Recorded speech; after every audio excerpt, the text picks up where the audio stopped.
Okay, I admit I'm really messing with your head. In the first day of this unit, we looked at early 15th century Florence and the birth of what is usually termed the early Renaissance. And you just looked at, I hope, Renaissance architecture. But now, confusingly, I'm going to jump back in time and examine a period that is sometimes referred to as late Italian Gothic and sometimes as Proto-Renaissance. First, a little background. Italy took a rather different path through the Middle Ages than the rest of Western Europe. Remnants of the Roman Empire lived on more strongly here, and of course Italian artists could study Roman sculpture firsthand. The areas of Europe that would eventually become France and Germany were ruled by kingdoms. Italy, by contrast, was a collection of city-states. Some, like Naples and Milan, were basically small kingdoms, but others, including Siena and Florence, where we'll be hanging out today, were republics. That does not mean that they were democracies. These city-states were all oligarchies. This means that they were ruled by the wealthy few. The Medici video should have given many of you a glimpse into this world. It was in Italy the first great work of literature in vernacular or commonly spoken language appeared, Dante's Divine Comedy, which was written in an early form of Italian. Moreover, as the Byzantine Empire came under more and more threat from the Ottoman Turks, Greek scholars fled to Italy and brought with them Greek classical texts that had largely disappeared from Western Europe. This altarpiece, not a required work, is painted in what was dubbed at the time the Maniera Greca, or Greek manner, and what art historians now call the Italo-Byzantine style.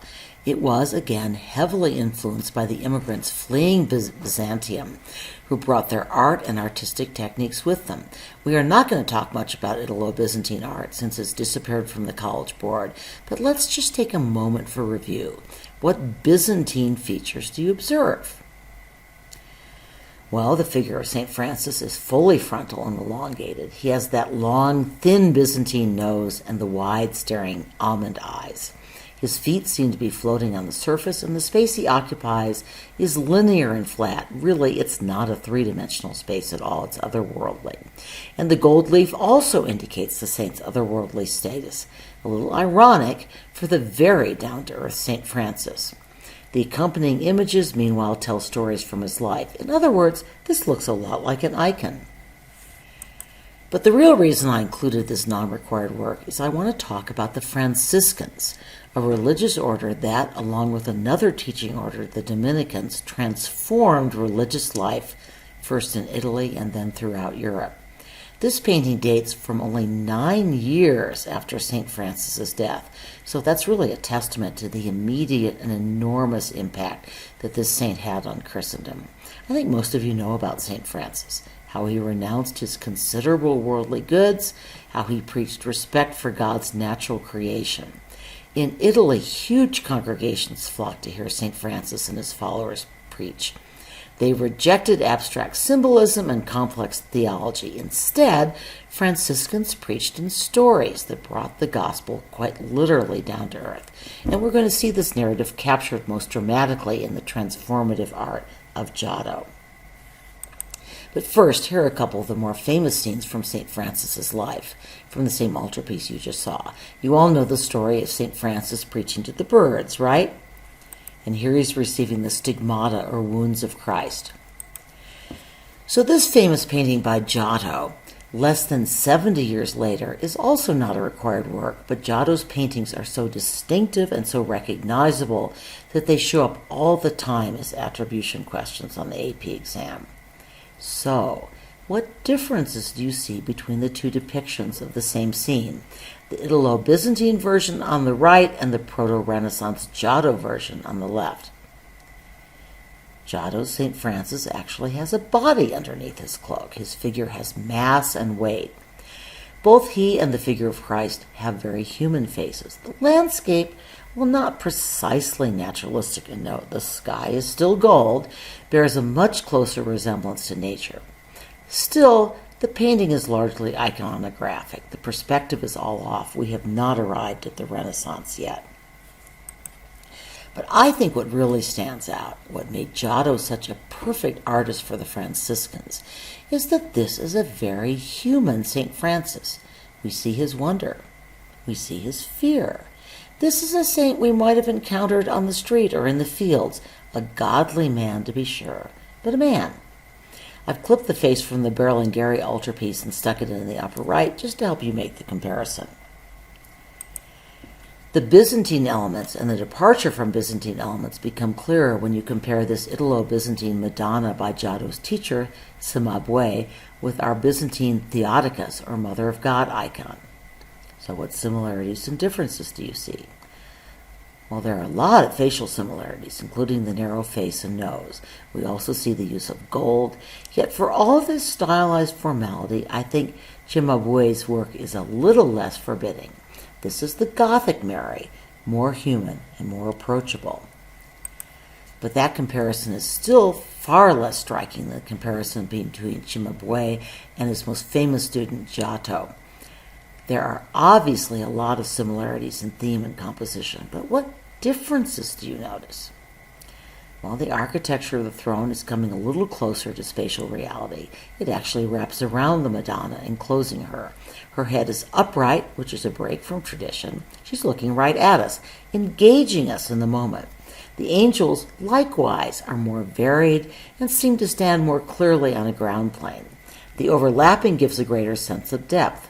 Mary has a real body. We see the curve of her breasts and her knees poke out. Neither painting is really set in an earthly realm, but it is easier to locate ourselves in the Giotto. We are standing below Christ, looking up. Cimabue's figures, by contrast, seem mostly to float in space. But again, what really stands out to me is the human emotion of Giotto's Mary, almost smiling, almost ready to speak to us. Both painters, by the way, used chiaroscuro to show modeling, that is the contrast of light and dark. But Giotto's Mary has more volume and more depth. So let me make a quick point about painting techniques. What medium was used to create the Theotokos icon? Do you remember? The medium was encaustic, that is, wax mixed with pigment so that it would stick to the wood. By late Gothic times, painters were more likely to use egg-based tempera, which also adhered to wood. Tempera produced brilliant colors, but it dried very quickly, and this posed a big challenge to painters.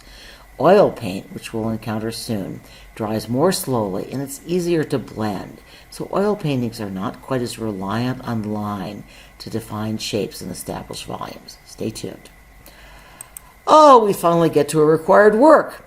I'm not going to give you much background about the Arena Chapel, since I hope you watched 3 excellent homework videos about this extraordinary masterpiece.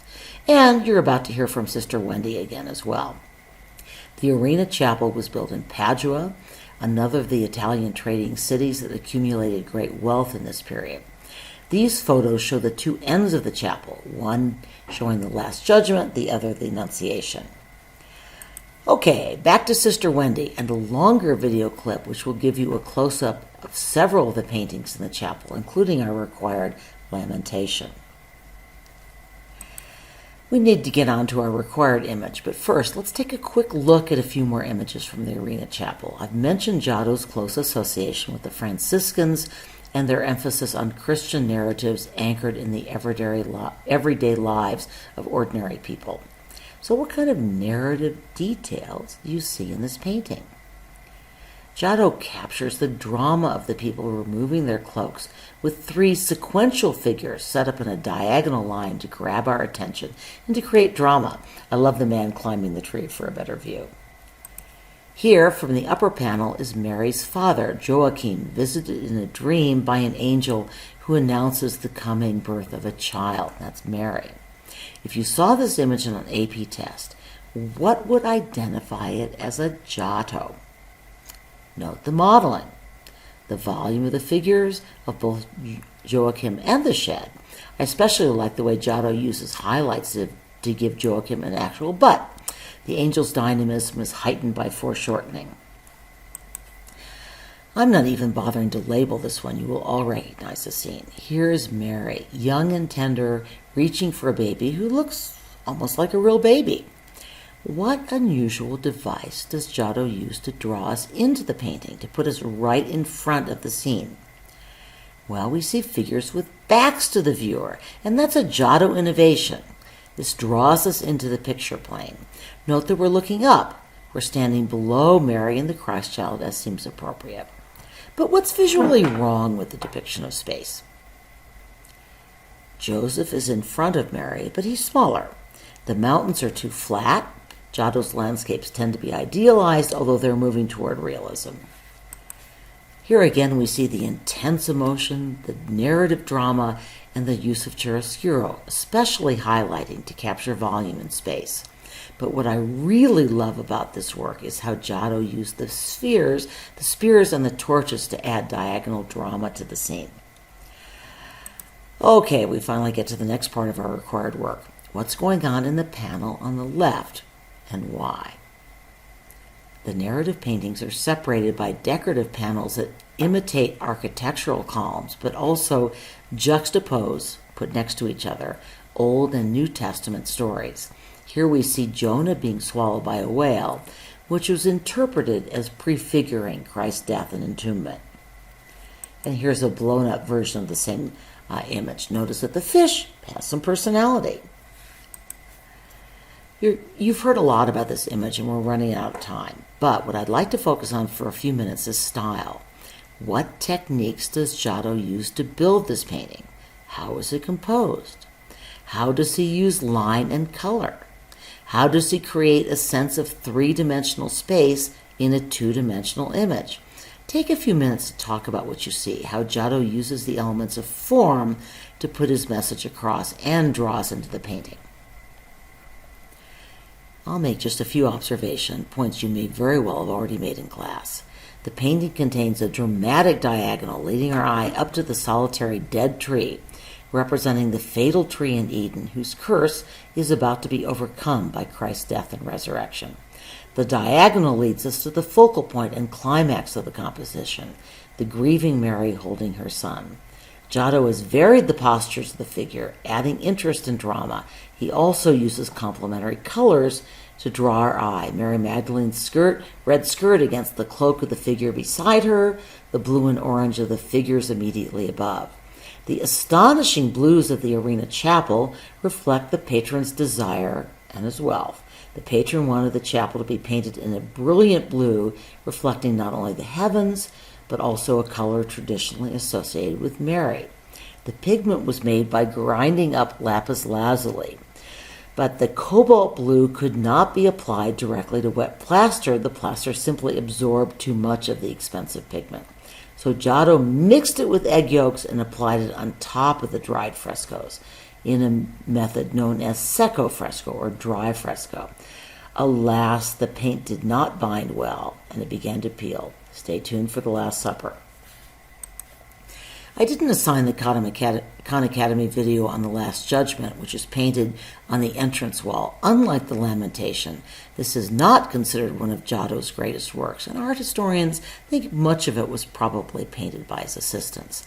But there are a couple of elements that we should note, if only in passing.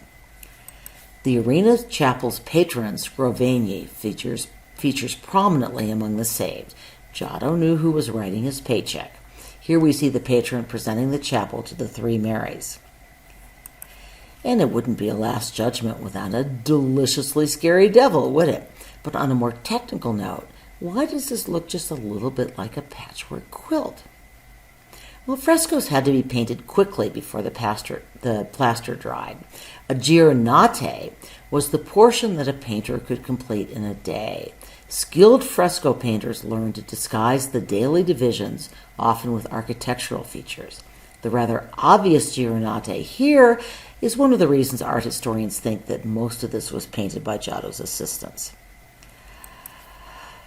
You may have run out of time and have to stop here, and I really don't have time to talk about the art of Siena either, but I'm going to anyway, even though the College Board has, shockingly, dropped the wonderful Proto-Renaissance paintings of Siena from its list. I have a soft spot for Siena. The summer after my junior year in college, I had an internship with the International Labor Organization in Geneva, Switzerland. On weekends, I used my student rail pass to travel around Switzerland, Italy, and France, sleeping in the train to save money. Anyway, a friend of mine, really a friend of a friend, was spending the 6 months before he started law school backpacking through Europe. He sent me a postcard from Siena suggesting I check it out. He said Siena's even more amazing than Florence and a lot less crowded. I actually found this hard to believe, at least the more amazing than Florence part, but on his advice I spent the next weekend in Siena, and I loved it. I wrote back to this friend of a friend and asked if he'd like to join me on one of my weekend jaunts. We met up in Antwerp, Belgium, and moved on to Amsterdam. We spent most of our time wandering around splendid art museums looking at Flemish and Netherlandish art. We also got to know each other better that weekend, and I've been married to the guy for more than 40 years. But since the College Board isn't requiring me to describe Sienese painting in any technical detail, I'm hoping you have time to let Sister Wendy introduce you to one of my favorite Sienese paintings and to talk about the emerging Republican culture of Siena and Florence. Okay, I love Sister Wendy. I own several of her books, have watched the entire Story of Painting series several times through. But she is deliciously easy to parody. So, if you have time for a final treat, here is Sister